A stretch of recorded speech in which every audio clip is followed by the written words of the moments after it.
happen eventually. 오늘 하나님께서 우리에게 주신 말씀은 창세기 9장 8절부터 17절 말씀입니다. 오수경 집사님 성경 봉독해 주시기 바랍니다.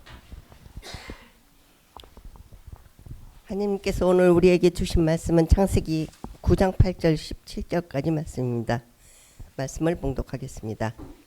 하나님이 노아와 그와 함께한 아들에게 말씀하여 이르시되 내가 내 언약을 너희와 너희 후손과 너희와 함께한 모든 생물과 곧 너희와 함께한 새 가축과 땅의 모든 생물에게 세우리니 방주에서 나온 모든 것 곧 땅의 모든 짐승에게 이르니 내가 너희의 언약을 세우리니 다시는 모든 생물을 홍수로 멸하지 아니할 것이라. 땅을 멸할 홍수가 다시 있지 아니하리라. 하느님이 이르시되 내가 나의 너희와 함께 하는 모든 생물 사이에 대대로 영원히 세우는 언약 증거는 이것이니라. 내가 내 무지개를 구름 속에 두었나니 이것이 나와 세상 사이의 언약의 증거니라. 내가 구름으로 땅을 덮을 때 무지개가 구름 속에 나타나면 내가 나와 너희와 곧 육체를 가진 모든 생물 사이에 내 언약을 기억하리니 다시는 물이 모든 육체를 멸하는 홍수가 되지 아니할지라. 무지개가 구름 사이에 있으리니 내가 보고 나 하느님과 모든 육체를 가진 땅의 모든 생물 사이에 영원한 언약을 기억하리라. 하느님의 노아에게 또 이르시되 내가 나와 땅에 있는 모든 생물 사이에 세운 언약의 증거가 이것이라 하셨더라. 아멘. 아멘. 자리에 앉으시 바랍니다. 지난주 저희는 기억하시는 하나님이라는 제목으로 함께 말씀을 나누었고 오늘은 창세기 9장 말씀을 통해서 노아 언약이라는 제목으로 여러분들과 함께 말씀을 나누도록 하겠습니다. 지난주 저희는 8장 말씀을 통해서 하나님께서 노아와 그 가족들, 방주 안의 동물들을 기억하시고 그들에게 은혜를 베푸심으로 홍수를 그치게 하셨다라고 말씀드렸습니다. 기억하시는 하나님으로 인해 홍수로 잠겨있던 땅 위에 바람이 불고 기품의 샘들과 하늘의 창문이 닫힘으로 물이 거쳤습니다. 그리고 노아는 이에 감사함으로 방주에서 나와 하나님께 번제를 드리며 하나님을 기억했습니다. 하나님이 우리를 기억하시고 우리 또한 그 하나님을 기억하는 것, 이것이 우리 믿는 자들의 어떤 마땅한 태도가 아닌가 생각을 해봅니다. 이제 홍수 이후 방주에서 나온 노아가 하나님께 제단을 쌓고 제물을 드린 이후에 하나님께서 노아와 세우신 언약의 내용이 무엇인지 오늘 9장이 이야기를 하고 있습니다. 함께 그 9장의 내용을 천천히 보면서 여러분들과 함께 그 언약의 내용을 살펴볼 텐데요. 먼저 1절부터 7절 말씀을 보겠습니다. 제가 천천히 한번 읽겠습니다. 하나님이 노아와 그 아들들에게 복을 주시며 그들에게 이르시되 생육하고 번성하여 땅에 충만하라. 땅의 모든 짐승과 공중의 모든 새와 땅에 기는 모든 것과 바다의 모든 물고기가 너희를 두려워하며 너희를 무서워하리니 이것들은 너희의 손에 붙였음이니라. 모든 산 동물은 너희의 먹을 것이 될지라. 채소같이 내가 이것을 다 너희에게 주노라. 그러나 고기를 그 생명되는 핏째 먹지 말 것이니라. 내가 반드시 너희의 피 곧 너희의 생명의 피를 찾으리니 짐승이면 그 짐승에게서 사람이나 사람의 형제면 그에게서 그의 생명을 찾으리라. 다른 사람의 피를 흘리면 그 사람의 피도 흘릴 것이니 이는 하나님이 자기 형상대로 사람을 지으셨음이니라. 너희는 생육하고 번성하여 땅에 가득하여 그 중에서 번성하라 하셨더라. 이 9장의 내용은 노아 홍수 이후 노아와의 그 어떤 구체적인 그 언약의 내용을 적고 있는데요. 먼저 1절에 보면 하나님께서 노아와 그 아들들에게 복을 주셨다라고 본문이 이야기를 하고 있어요. 복의 내용은 앞서 여러 번 반복된 내용과 같습니다. 생육하고 번성하여 땅에 충만하라 라는 것이었죠. 앞서 1장 22절이나 28절에서 이미 세우신 복에 대한 내용을 반복하고 있고 오늘 본문 7절에서도 그 내용이 반복되는 것을 볼 수 있습니다. 우리는 이렇게 반복되는 내용을 보면서 앞서 아담과 언약을 베푸신 것과 노아와 언약을 베푸시는 것이 이렇게 반복되고 있구나라는 것을 생각하게 됩니다. 앞서서 이제 8장 17절에도 비슷한 내용이 있었는데요. 8장 17절을 제가 한번 읽겠습니다. 너와 함께한 모든 혈육 있는 생물 곧 새와 가축과 땅에 기는 모든 것을 이끌어내라. 이것들이 땅에서 생육하고 땅에서 번성하리라 하시매. 지금 이 8장 17절을 잘 보시면 8장 17절에서 번성하고 축복하는 축복의 대상은 이 피조세계 전체를 말해요. 그렇죠? 그 피조물들이 이제 복을 받고 번성하게 될 거다라고 말하는데 9장에서는 이제 이 축복의 대상이 인간으로 한정되고 있는 것을 1절을 통해 볼 수 있습니다. 그러니까 9장의 표현은 노아가 아담의 후손이면서 동시에 제2의 아담으로 우주적 차원에서 언약의 대표 역할을 하고 있는 것으로 보이는데, 그래서 이 9장의 본문 요 이제 내용을 가지고 언약 신학 관점에서 봤을 때 노아 언약이라고 부릅니다. 그러니까 성경 전체 속에 언약과 관련된 이제 중요한 몇 가지 사건, 사람들이 등장하는데 특별히 이제 아담이 등장하고요. 그리고 여기 본문 속에서 말하는 이제 노아가 등장하고 다윗이 등장하고 예레미야 때 예레미야의 언약을 새 언약이라고 이렇게 부르는데요. 이렇게 언약이 쭉 전체 성경을 관통하는 중요한 어떤 이 백본에 해당되는데 핵심인데 그 중에 이제 노아 언약이 들어 있는 거죠. 그래서 그 2절의 본문에 이제 다시 보면 이렇게 말하고 있어요. 땅의 모든 짐승과 공중의 모든 새와 땅에 기는 모든 것과 바다의 모든 물고기가 너희를 두려워하며 너희를 무서워하리니 이것들은 너희의 손에 붙였음이니라. 그러니까 지금 8장 17절과 9장 2절을 이렇게 보면 약간 그 내용이 좀 다르다라는 것을 볼 수 있죠. 모든 피조 세계, 모든 동물들을 축복하셨는데 9장 2절에서는 이제 노아 언약 이후, 노아의 홍수 이후 뭔가가 이제 바뀐 것을 우리가 보게 돼요. 그 바뀐 건 뭐냐면 모든 짐승과 새와 기는 것과 바다의 물고기. 그러니까 이 피조 세계 생물들이 어떻게 인간과의 관계 속에서 인간을 어떻게 하게 되었다? 두려워하게 됐다. 무서워하게 됐다. 그리고 이것들을 내가 너희의 손에, 인간의 손에 붙였다라고 성경이 말하고 있는 거죠. 창세기 2장에서 아담은 동물들에게 이름을 지어주면서 그들을 다스렸습니다. 그런데 생각해 보시면 에덴 동산은 약육강식의 시대가 아니었어요. 그러니까 막 힘으로 권력으로 그 잡아먹고 그것들을 압제하고 정복하는 그런 시대 공간이 아니었습니다. 그런데 이제 홍수 이후 뭔가가 바뀌었죠. 이제 선악과로 인해서 인간이 타락하고 자연계가 저주를 받고 노아의 홍수 언약 이후로 이 피조 세계는 이제 약육강식의 세계로 접어들게 됩니다. 홍수 이후에 짐승과 새와 땅에 기는 것과 물고기까지 모두 다 인간을 두려워하고 무서워하게 되었다라고 말하고 있어요. 이것이 뭐 정확하게 선악과의 타락의 결과인지 홍수 심판의 결과인지는 명확하지 않지만 이 둘의 함께 그 복합적인 결과다라고 생각이 됩니다. 결국 여기서 중요한 것은 이 노아의 홍수 이후 인간과 이 피조 세계, 동물과의 관계는 심각하게 파괴됐고 적대적인 관계가 되었음을 알 수 있어요. 그리고 또 하나, 그 다음 3절과 4절에 이제 또 다른 아주 큰 변화가 등장하는데 3절과 4절입니다. 모든 산 동물은 너희의 먹을 것이 될지라 채소같이 내가 이것을 다 너희에게 주노라. 그러나 고기를 그 생명되는 핏째 먹지 말 것이니라.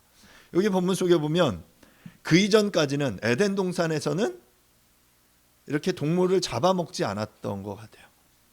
이제 노아의 홍수 이후에 이제 하나님께서 동물 육식을 허락하세요. 그러면 이제 막 질문들이 막 생기겠죠. 그러면 에덴 동산에서는 절대 이렇게 고기를 먹지 않았을까? 단백질을 어떻게 섭취했지? 막 이런 고민들을 하게 되죠. 뭐 여러 가지 생각들을 할 수 있는데 그 이전에 노아 홍수 이후 아벨과 야발이 목축을 했고 이를 하나님께 제물로 바쳤음을 보면 육식의 가능성을 완전히 배제할 수는 없습니다. 그런데 여기서 중요한 것은 산 동물을 너에게 먹을게 하겠다라고 이제 말하는 거죠. 그 이전에 뭐 이렇게 죽은 짐승이라든지 아니면 제물로 바쳐진 것을 아마 먹었을 확률이 있다라고 생각해요. 하지만 명확하게 이제 산 동물을 이제 육식의 시작을 허락하신 것은 이제 9장 3절 이후다라고 말씀드릴 수 있습니다. 자, 그러면 왜 본문에서 이 육식의 시작을 알리는 내용을 구체적으로 말하고 있을까 생각해 보면, 첫 번째로 인류와 창조 질서가 변화되었다라는 사실을 말해 줍니다. 앞서 말한 대로 이제 그 노아의 홍수 이후에 아담 언약에서 하나님께서 인간에게 채식만을 허락하셨고, 인간과 동물 사이에는 어떤 폭력적인 관계도 없는 평화로운 창조 질서가 에덴에서는 유지되었었죠. 하지만 이것들이 깨져버린 거예요. 인류와 창조 질서 사이에 무언가 문제가 생기게 되었죠. 노아 홍수 이후에 인류는 죄로 인해 타락했고 그 창조 질서가 훼손된 상태가 된 것입니다. 따라서 노아 언약에서는 인간과 동물 사이 관계에서도 실질적인 변화가 맞이했다라는 것을 보여주기 위해서 지금 이러한 명령이 들어있다라고 생각됩니다. 두 번째, 홍수 이후 지구 환경의 변화입니다. 홍수 이후의 환경이 어땠는지 정확히 알 수 없지만 우리가 홍수 이전에 인류의 수명이 엄청 길었다. 그리고 홍수 이전에 그리고 홍수 이후에 인류의 수명이 줄어들었다라는 것을 볼 때 홍수 이전이 훨씬 더 인간이 살기에 좋았던 환경임에는 틀림없는 것 같습니다. 그리고 아마 홍수 이전에는 인류가 아마 채소와 과일만으로도 모두가 아마 채식주의자가 아니었을까라는 생각도 해보는데, 아마 그것들로 충분히 생존이 가능했는데 이제 홍수 이후에 환경이 험악해지면서 인류가 육식을 섭취하지 않고는 생존할 수 없는 환경이 된 거죠. 그러니까 뭔가 애쓰고 힘쓰고 땀 흘리고 수고하려면 우리가 그러잖아요. 그만큼 먹어야 된다라고 말할 때 그 에너지를 보충해 줄 무언가가 필요했지 않았을까라는 생각을 해 보게 됩니다. 그래서 이러한 상황에서 하나님께서는 인간이 생존할 수 있도록 새로운 양식 규정을 마련한 것이 아닐까. 인간을 위한 거죠. 이렇게 변화된 환경 속에 인류가 생존하고 살아남기 위해서 이제 하나님께서 그들에게 육식을 허락하신 것이 아닌가라는 생각을 해보게 됩니다.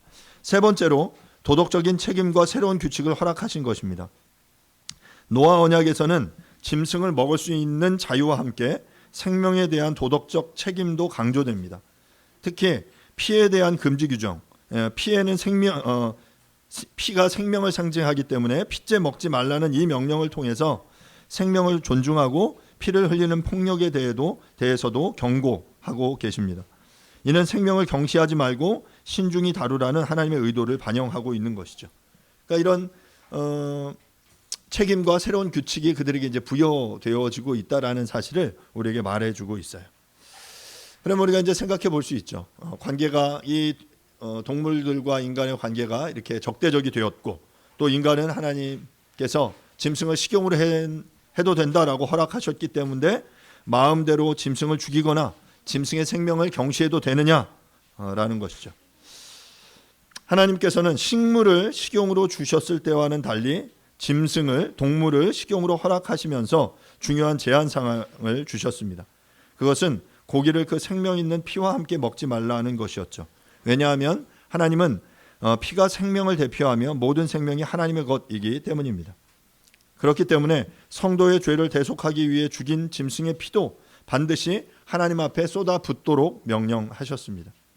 피째 먹지 말라라는 이 명령은 앞서 창세기 2장 17절에 선악과를 먹지 말라라는 명령과 함께 창세기 1장부터 11장에 등장하는 유일한 금지 명령이에요. 앞서 선악과를 먹지 말라라고 말할 때 그 표현과 이 피째 먹지 말라라는 표현이 같은 표현이라는 거죠. 그러니까 이런 금지, 유일한 이 두 가지의 금지 명령을 통해서 하나님이 인간을 향해 지금 이 얼마나 강력하게 이 명령을 주고 계신지를 우리가 볼 수 있습니다. 이어서 5절과 6절은 이렇게 말합니다. 내가 반드시 너희의 피 곧 너희의 생명의 피를 찾으리니 짐승이면 그 짐승에게서 사람이나 사람의 형제면 그에게서 그의 생명을 찾으리라. 다른 사람의 피를 흘리면 그 사람의 피도 흘릴 것이니 이는 하나님이 자기 형상대로 사람을 지으셨음이니라. 성경은 생명의 근원이 피에 있다라고 말합니다. 그래서 제사를 드릴 때 동물을 잡아서 그 피를 제단에 쏟아버리지만 사람의 피는 쏟아지면 안 된다라고 말씀하고 계시죠. 왜냐하면 다른 생물들과는 다르게 인간은 하나님의 형상을 따라 지음받은 존재이기 때문입니다. 인간은 하나님의 형상을 대표하고 있고, 그래서 인간을 함부로 대하거나 인간의 생명을 행하는 행위는 하나님을 대적하는 행위다라고 본문은 이야기합니다. 또한 우리가 기억해야 할 것은 노아의 홍수는 피조 세계에 대한 심판 또한 파괴이면서 동시에 새 창조를 향해 나아간다라는 사실을 기억해야 합니다. 여러분, 노아의 홍수로 모든 것이 다 멈췄어요. 모든 것이 다 리셋됐습니다. 그 리셋되고 끝난 게 아니라 하지만 새로운 시작이 된 것이죠. 그래서 노아의 홍수는 심판이면서 동시에 새로운 시작을 알리는 서막이다라는 것을 여러분 반드시 기억하셔야 합니다. 노아는 그리스도를 예표하는 인물로 메시아의 역할을 감당하지만 그는 완전하지는 못했습니다. 하지만 중요한 것은 노아의 후손을 통해 약속의 씨가 이어지게 된다는 것입니다. 노아의 언약은 홍수 이후 새로운 세계에 주어진 새로운 질서가 무엇인지를 우리에게 말해주고 있습니다. 새로운 시대, 하나님 우리에게 허락하신 새로운 질서가 무엇인지. 자, 이제 8절부터 오늘 함께 읽은 그 본문 내용을 통해서 그 구체적인 내용이 무엇인지 함께 좀 보도록 하겠습니다. 본문 8절부터 17절의 본문 속에서 8절부터 10절은 그 언약의 대상이 누구인지를 말하고요. 그리고 11절은 언약의 내용을 살피고 12절부터 17절은 언약에 대한 증거가 기록되는데요. 먼저 8절부터 10절 말씀을 제가 읽도록 하겠습니다. 하나님이 노아와 그와 함께 한 아들들에게 말씀하여 이르시되 내가 내 언약을 너희와 너희 후손과 너희와 함께한 모든 생물 곧 너희와 함께한 새와 가축과 땅의 모든 생물에게 세우리니 방주에서 나온 모든 것 곧 땅의 모든 짐승에게니라. 본절은 언약의 대상이 구체적으로 누구인지를 우리에게 밝혀주는데요. 언약의 대상이 바로 노아와 하나님과 노아, 그리고 노아의 아들들, 가족들, 그리고 그 노아의 방주 안에 타고 있던 모든 생물들과 하나님께서 그 언약을 맺고 계시다라고 말하고 있죠. 본문을 잘 보면 이제 동물들까지도 포함해서 언약을 맺은 유일한 구절이다라고 말할 수 있어요. 이는 하나님께서 동물들을 인간에게 먹도록 허락하셨지만 또한 이 노아의 언약 가운데 포함시키고 있음을 우리는 볼 수 있습니다. 본문 속에서 우리가 이렇게 신경 써서 보아야 될 하나의 표현은 9절인데요. 9절에 보면 내 언약이라는 표현이 등장해요. 내 언약. 여기서 나는 하나님이세요.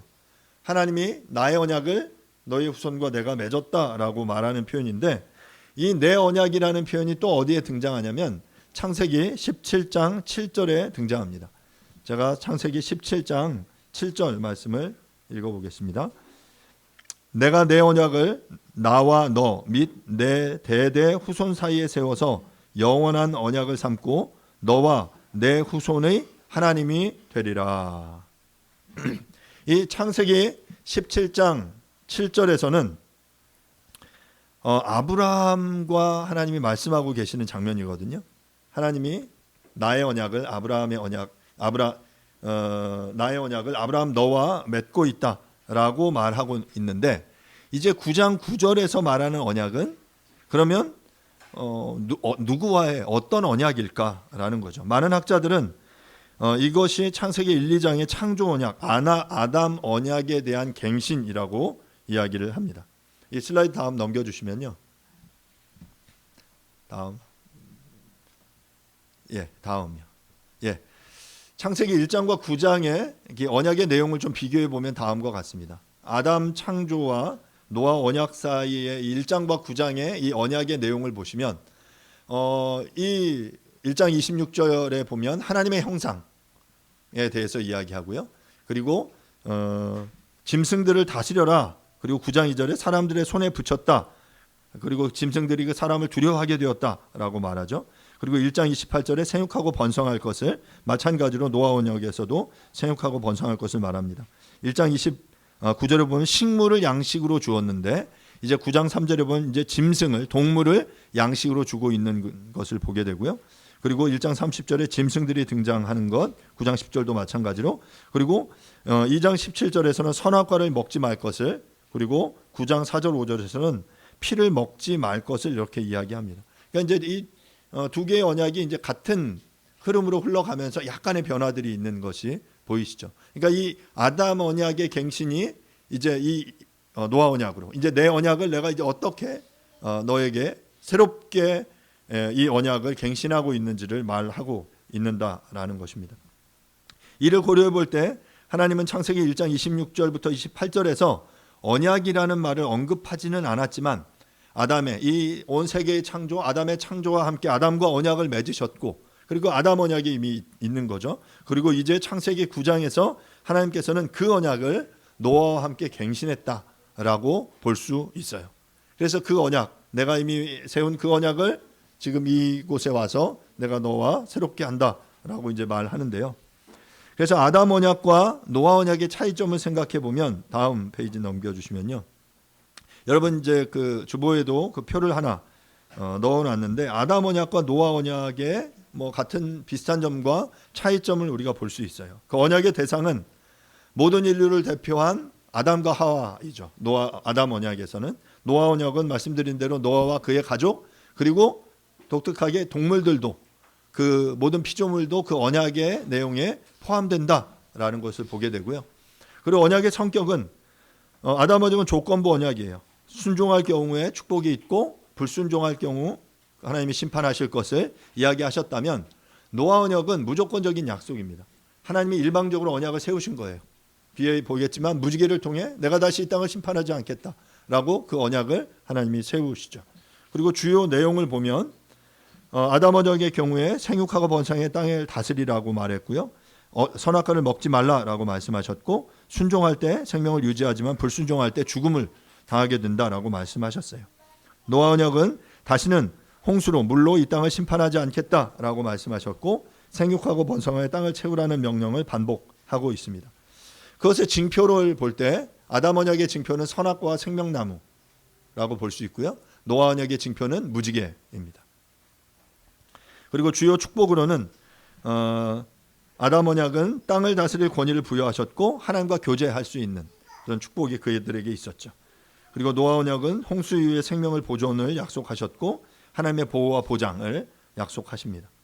그리고 저주를 보면 하나님께서 그 선악과를 먹으면 죽으리라고 말씀하셨고요. 결국 이 언약을 지키지 못함으로, 이 약속 선악과의 명령을 지키지 못함으로 인해서 땅은, 이 피조 세계는 타락을 경험하게 됩니다. 가시와 엉겅퀴를 내고 인간은 수고하고 그래서 그 땅의 소산을 얻게 되는 것이 주요 저주라면, 노아 언약의 경우에 특별한 저주는 없습니다. 단 인류의 타락의 방지를 위한 하나님의 심판 가능성, 이제 다시 물로 심판하지 않겠다라는 표현은, 그러니까 물로 심판하지 않겠다는 거지 아주 심판이 없다라는 이야기는 아니에요. 이제 이후에 어떤 다른 심판이 분명히 있게 될 텐데 그 심판은 물이 아닌 다른 형태의 심판일 수 있다라는 것을, 가능성을 열어놓고 있는 것이죠. 자, 그 언약의 핵심 내용은 11절인데요. 11절 말씀을 제가 읽겠습니다. 내가 너희와 언약을 세우리니 다시는 모든 생물을 홍수로 멸하지 아니할 것이라. 땅을 멸할 홍수가 다시 있지 아니하리라.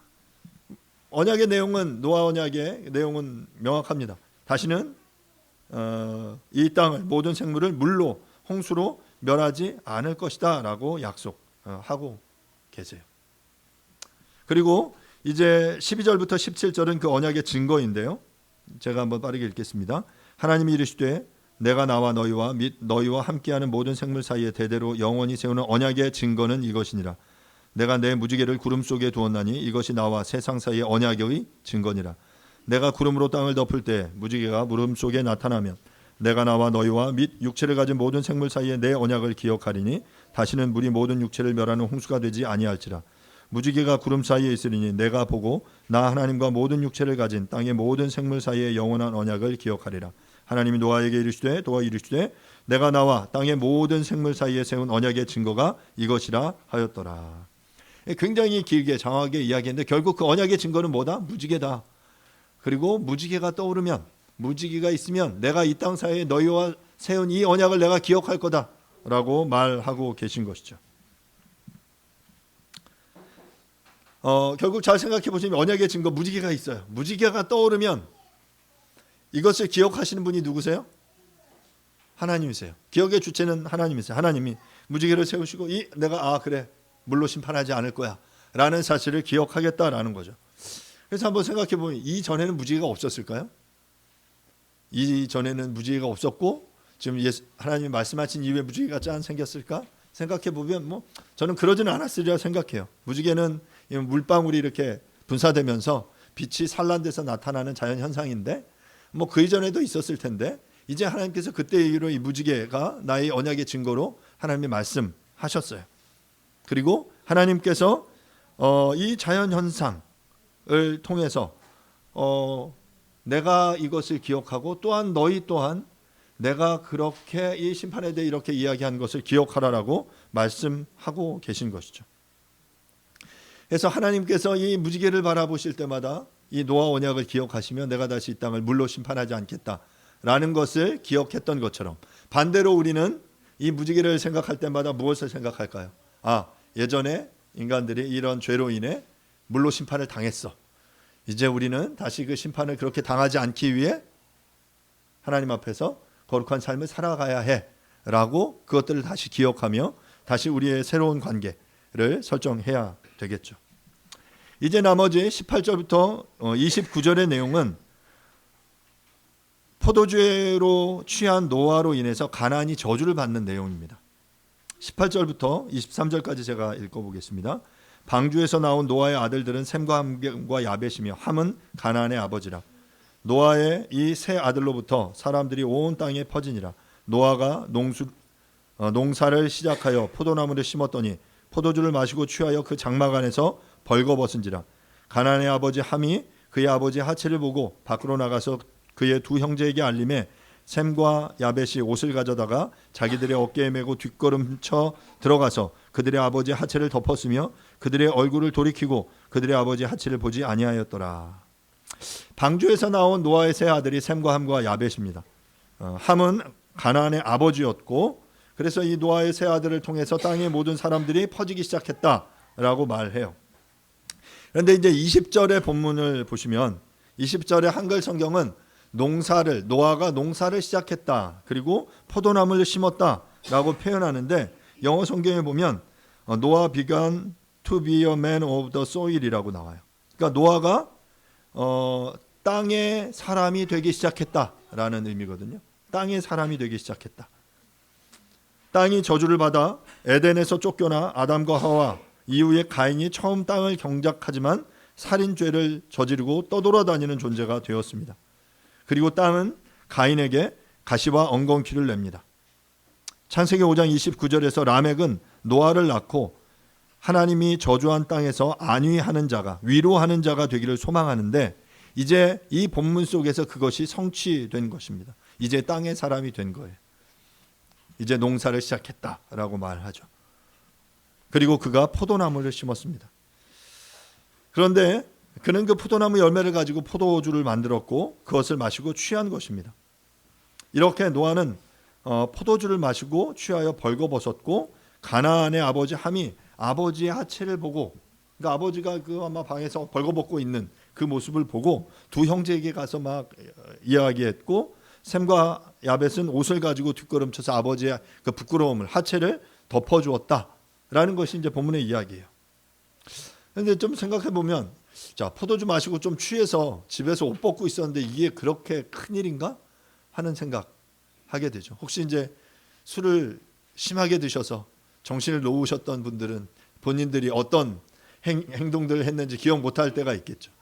술을 먹고 이렇게 나체로 아니면 뭐 자기 물건들을 여기저기 이렇게 흘리고 다니는 경우들이 허다한데 그런 모습들 보면 이게 뭐 그렇게 큰 일인가 생각해 볼 수도 있는데 하지만 노아는 자신의 자식들이 들어오고 나오는 것을 모를 정도로 취해 있었고 중요한 것은 이 노아의 존재가 이제 상징하는 것의 의미예요.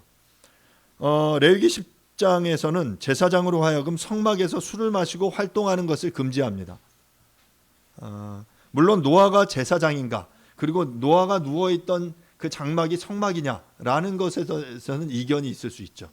하지만 그 당시에는 성막 자체가 없었고 노아가 그곳에서 제사장의 역할을 감당한다라고 봤을 때 노아는 제사장으로서의 역할과 또한 그의 그 삶의 공간이 하나님을 예배하는 공간으로서의 그런 의미가 있다라고 보면 그는 그 하나님 앞에서 그렇게 술에 취해 모든 막 인사불성이 될 정도로 그런 행동을 취해서는 안 되는 존재였다라는 것을 생각해 볼 수 있습니다.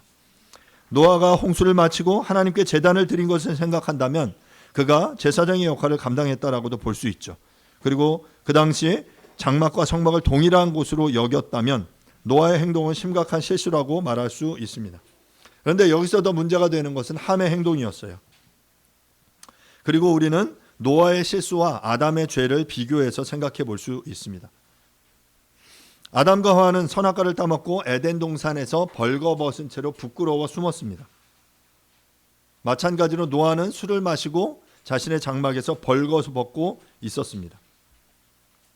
첫사람 아담이 죄를 지었던 것처럼 당대 의인이었던 노아도 지금 중요한 실수를 범한 것이죠. 아담과 하와도 벌거벗은 것을 깨닫고 이를 감추려고 했습니다. 반면에 함은 노아의 벌거벗은 것을 보고 형제들에게 알렸어요. 이 함의 행동이 어떤 성적으로 수치스러운 행동을 한 것이다라고 보기도 하지만 아버지의 부끄러움을 덮어주지 않고 이를 밝히 드러낸 것이 문제였다라고 보는 것이죠. 선악과를 먹게 하여 아담과 하와의 벗었음을 알게 한 이가 바로 뱀, 사단이었는데요.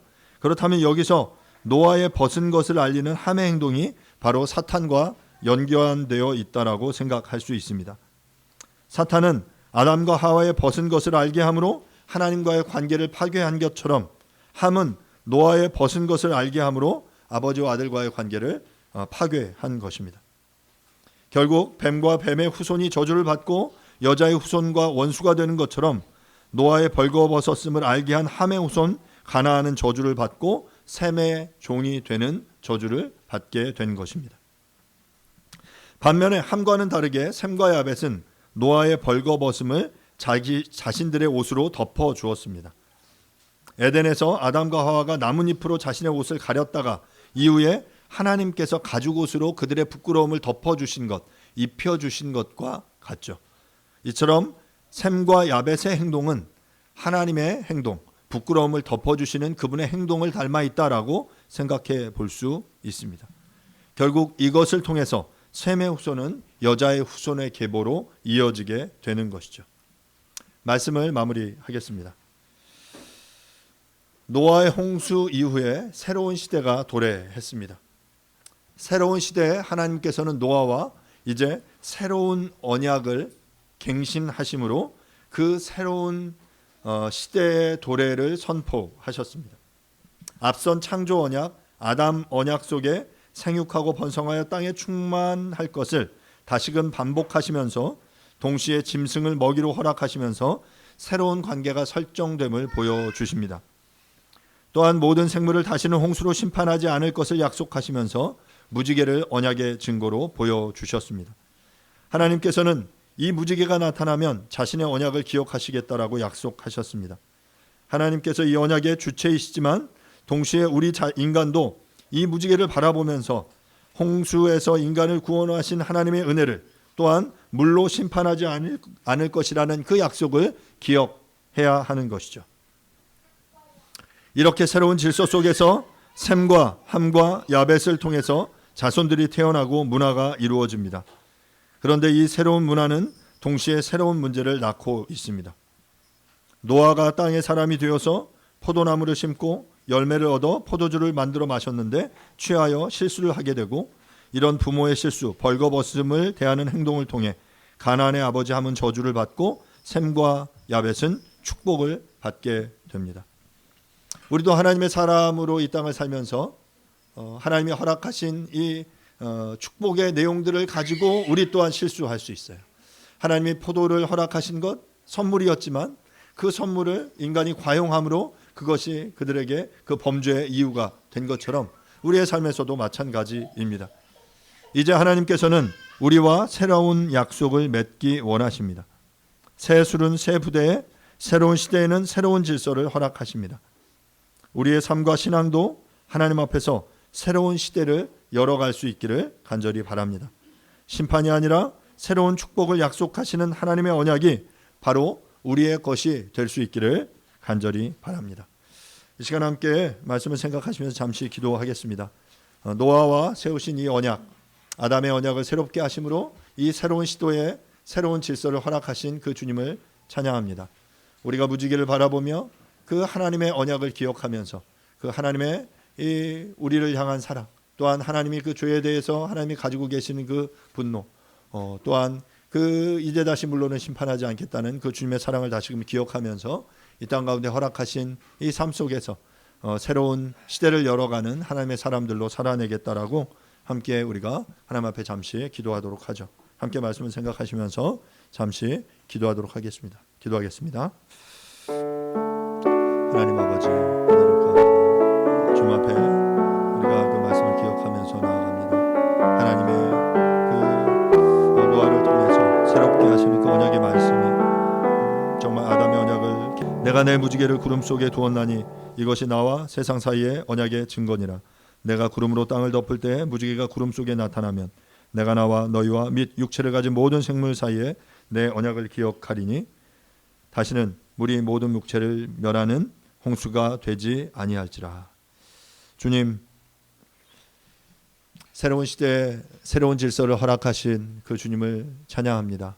인간이 범죄함으로 또 이 세상에 그 죄악에 관영함으로 하나님께서 이 홍수를 통해 이 땅을 쓸어버리셨지만 그것으로 끝이 아니라 이제 노아와 노아의 가족들 또한 방주에 탄 여러 동물들을 살리시고 그들을 다시금 번성케 하시며 이 땅 가운데 새로운 질서를 허락해 주셨습니다.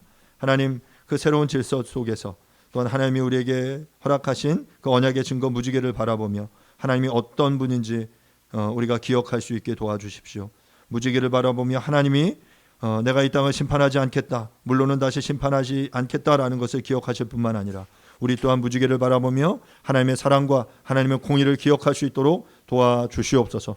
우리에게 허락하신 이 새로운 언약을 통해서 하나님, 우리가 이 새로운 시대에 하나님의 사람들로 또 새롭게 살아나가는 우리 모두가 되어질 수 있도록 주님 도와주시옵소서. 주님의 은혜를 구합니다.